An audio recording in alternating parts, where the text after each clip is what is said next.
Today we're exploring a major shift happening in modern dating, why many men have stopped investing heavily into a woman's future, and what psychology can teach us about this change. This isn't a video against women, nor is it a complaint from men. It's an honest look at patterns, expectations, stories, and lessons from both sides. Let's break it down. For generations, men investing in their partner's future was normal. It included financial support, emotional support, career support, and long-term sacrifices. This could mean paying for education, helping a woman start a business, supporting her financially while she studies, providing housing or lifestyle stability, sacrificing their own dreams for the relationship, raising a child that isn't biologically theirs, or building a life plan around her goals. For many men, this was simply considered part of being a provider. In previous generations, roles were clearer. Men were expected to provide, and women were expected to stay in long-term commitments. The investment felt safe because relationships lasted longer. Marriage was the foundation. Loyalty and duty were cultural norms, sacrifices were reciprocated, and community pressure discouraged abandonment. But today, society works differently, and this is where psychology comes in. Many men today feel less secure investing heavily because there are fewer long-term guarantees. Relationships end more easily, commitment is delayed,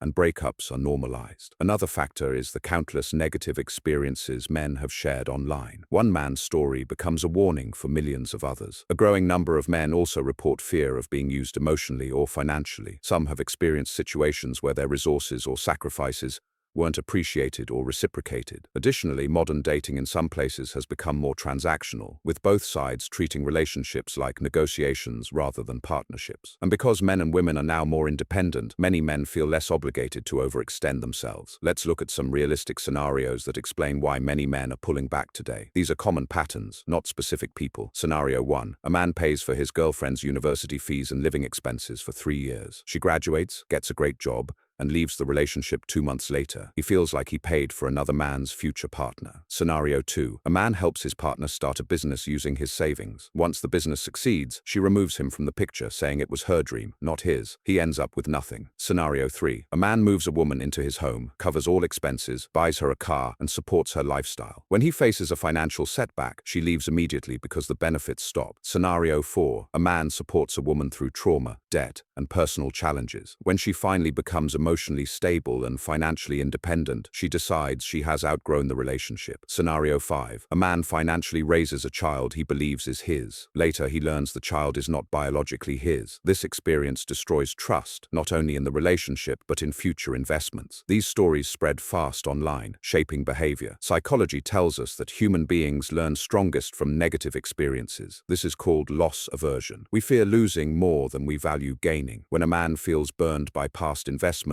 he becomes cautious. When he sees it happening to others, he becomes even more careful. Another factor is reciprocity imbalance. If people feel their efforts are not matched or appreciated, they withdraw, and social media amplifies extreme situations, making them feel more common than they actually are. Today, this shift is changing dating dynamics. Many men now prefer equal partnerships where both people invest in each other. Men no longer want to be the only ones sacrificing, providing, or uplifting. This shift isn't about selfishness, it's about self-protection and emotional safety. But the solution isn't for men to stop investing altogether, and it's not a claim that women are untrustworthy. The real lesson is simple. Invest in people who invest in you. Build with someone who builds back. Choose relationships built on contribution, not consumption. When effort is mutual, everyone wins. Follow Infopulse for more insightful breakdowns and clear explanations of human psychology.